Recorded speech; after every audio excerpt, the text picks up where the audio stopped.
What's going on, Dub Nation? Smitty here from Warriors Today by Chat Sports, and today we are answering your questions. We sent out a community post earlier this week asking for your opinions on the latest Golden State Warriors news and rumors. Will there be a Lauri Markkanen trade? Won't there be a Lauri Markkanen trade? Who will be included in a trade package for Lauri Markkanen? And a lot more surrounding the Golden State Warriors offseason. Let's get right into it. But first, we are your number one source for Warriors offseason coverage. We've been first on pretty much every piece of Golden State news this offseason. Buddy Hield trade, Kyle Anderson signing, D'Anthony Melton signing, Klay Thompson departure, you name it, we got it, and we're here first. Hit the bell icon when you subscribe to turn on your notifications, so every time we post a video, you're notified, and you're never missing a piece of Warriors coverage.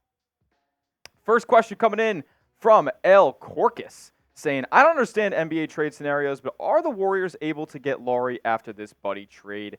Yes, they are. It's one of those situations where Lauri Markkanen actually doesn't make a whole ton of money on his current contract. Makes about $18.5 million, and the Warriors can easily match that with the salaries that they have on their team. Actually, as a matter of fact, they'd be sending more money back to the Utah Jazz in a potential deal because most likely Andrew Wiggins would be a part of that package to get it done.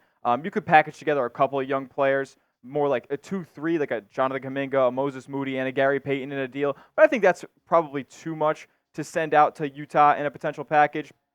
But Andrew Wiggins, at his $26.8 million price point, would certainly get the Warriors to the Lauri Markkanen salary dump. And Utah has money to absorb into their salary cap. So definitely can make a deal for Lauri Markkanen. If you want to include Andrew Wiggins just alone in the deal, or if you want to package together a couple of young players, they can easily make that happen. Next one coming in for Niagalosa. Whoa, that's what a name that is. Hashtag Warriors, if you put in JK and Lauri in the NBA draft this year, I'm sure many teams would fight to get JK first. Talking about Jonathan Kuminga here and Lauri Markkanen. Wow, that's a hot take. We ask for your Warriors hot takes on the channel, and this is certainly one of them. I'm going to have to disagree with you here on this take. I think with the renaissance that the NBA is having with how valuable the switchability is for big wings, I understand where you're coming from as to why a team would potentially want Jonathan Kuminga over a Lauri Markkanen, but let's just peel back the curtains here for a second and talk about what these players are at their current state.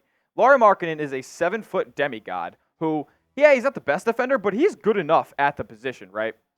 And Jonathan Kuminga is that big wing who hasn't really taken the leap offensively that we've wanted him to. Obviously, over the last 44 games of last season, he really took a jump after he and Steve Kerr talked about his playing time, talked about his role, and he definitely took off. But at this point, Jonathan Kuminga heading into year 4, do we expect him to be a Lauri Markkanen level player? I hope he is. I really hope he is. But at this point, with Steph Curry at 36 years of age, Lauri Markkanen is a guy who you can plug into the lineup and contend for a championship right away. We've seen the moves the Warriors have made around the margins this offseason within free agency.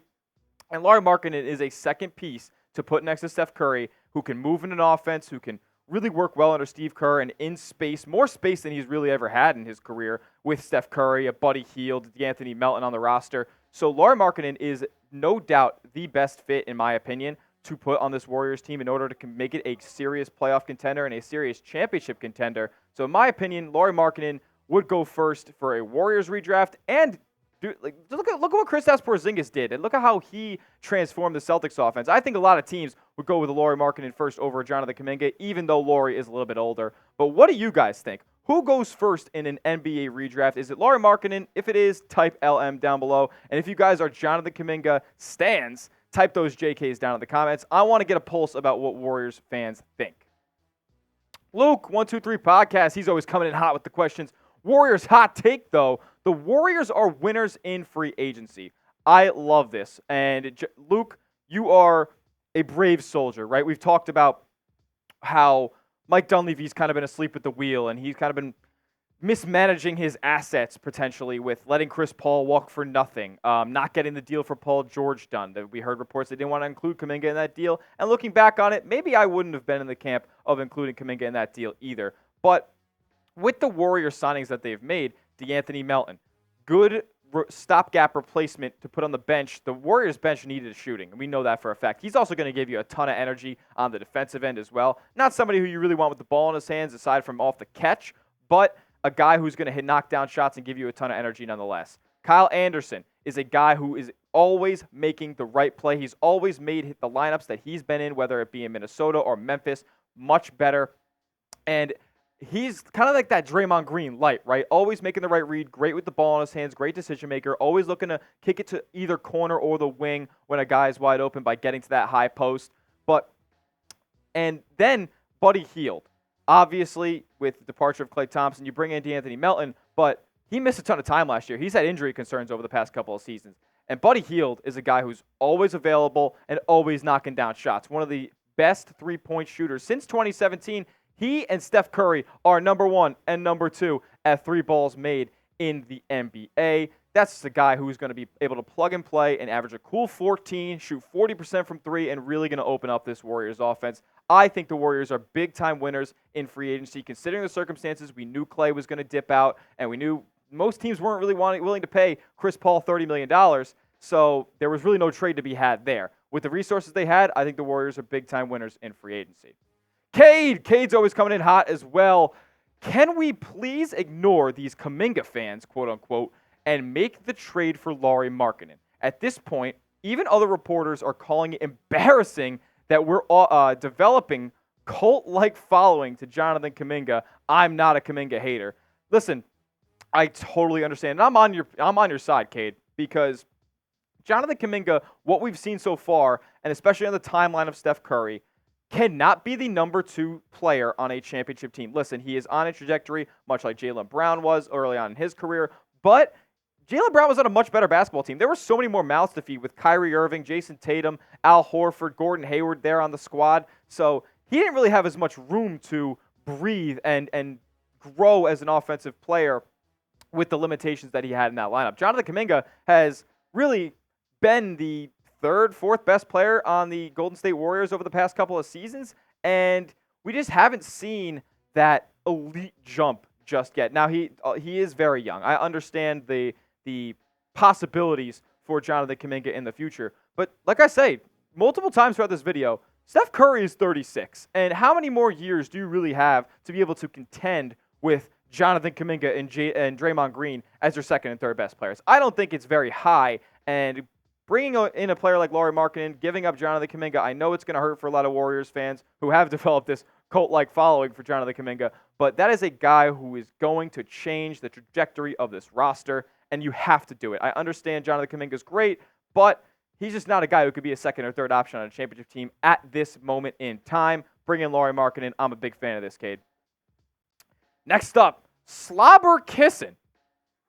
All right, Slobber Kissin'. Hashtag Warriors. I would love to trade Draymond and Wiggins for Cat because Steph, Buddy, and Cat is bonkers.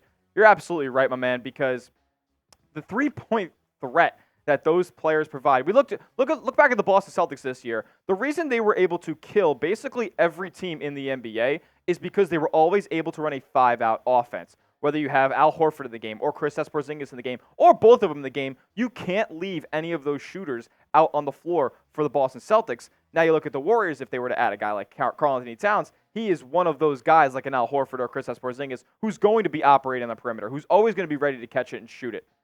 And he's an underrated defender. You look how he played against Nikola Jokic in the playoffs this year. He was probably the best one-on-one defender against Jokic for the Timberwolves roster. And they have Rudy Gobert on the team, 4-time Defensive Player of the Year. So Karl-Anthony Towns coming to Golden State, I'm a fan of it. But as far as a Draymond and Wiggins package, you'd probably have to do that plus mortgage every one of your picks that you have. Because if you think about the Timberwolves situation, they gave the Jazz a plethora of draft capital to bring in Rudy Gobert. They don't really have much for the next couple of seasons. But if Golden State were to trade for Cat, Minnesota would want some of that draft capital back. And I'm also not sure that if you give away both Wiggins and Draymond, that just bringing in Cat, and you'd probably lose out on the opportunity to bring in Lauri Markkanen at that point, would give you that championship ceiling. I don't think he is able to necessarily bring them over the top like that. But I do like the idea, and I do think the Cat would obviously improve this roster if he was to be brought in. We have every single Warriors trade rumor, though, whether it be Cat, whether it be Lauri, whether it be Brandon Ingram or Zach LaVine. We just released a video on earlier this week. We have it for you right here at Warriors Today. So subscribe to the channel, youtube.com/WarriorsTV. We're at 65,000 subscribers right now. We're the fastest growing channel in the NBA here at Chat Sports, and we're the fastest growing Warriors channel, probably the biggest Warriors channel on YouTube. So you're not going to want to miss a thing. We have everything covered. Hit that sub button. BJ Matthews saying #Warriors Chase. Well, I'm not Chase, but I like to think that me and him are on the same page about a lot of these things. Can the Warriors make the playoffs with their roster as it is right now, including if there is new depth, Slow-Mo and Buddy Hield? He's talking about Kyle Anderson there now as well. And if not, do you think they can make the play-in and survive? Well, first things first, I don't think the Warriors are trying to – I don't think their end-of-the-season goal is to make the play-in and survive and just get in there as an 8 or a 7 seed and just get whopped by OKC, Denver, Minnesota. I don't think that's their plan. I think their plan with all these moves that they've made to bring in veteran free agents is to make a big trade, mortgage some of their young talent and their draft capital, and bring in a big talent like a Lauri Markkanen. Do I think that they can make the playoffs as of right now? So that would be a top 6 seed that would avoid the play-in with their roster as constructed. I hate to break it to you guys, but I don't think so. I think there's too much talent in the Western Conference right now. You got to think about the teams who have gotten better. Oklahoma City was the 1 seed last year. They got better. New Orleans was in the play-in last year. They got a whole lot better, bringing in DeJounte Murray. And overall, you can think about some of the teams with young talent in the West. They're only going to get better as time goes on. The Warriors have always had an older roster. They bring in some older free agents. I think that they're trying to mortgage some of their young talent and draft picks to go get a Lauri Markkanen to really elevate this roster. I think that team could even be a top 4 seed in the West.